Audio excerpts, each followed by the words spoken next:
You ask Tiger to solve. This deals with linear equations with one unknown. The final result is x equals 1623 over 22. Let's solve it step by step. Simplify the expression. Expand the parentheses. Simplify the arithmetic. Group all x terms on the left side of the equation. Subtract x from both sides. Group like terms. Simplify the arithmetic. Group like terms. Simplify the arithmetic. Group all constants on the right side of the equation.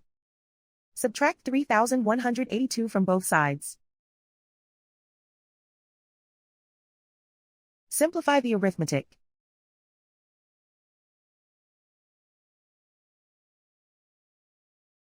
Isolate the x. Divide both sides by -44. Cancel out the negatives.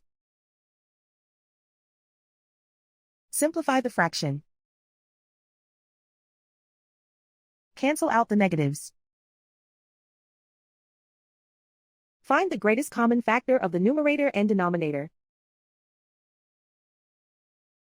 Factor out and cancel the greatest common factor. And so the final result is x equals 1623 over 22.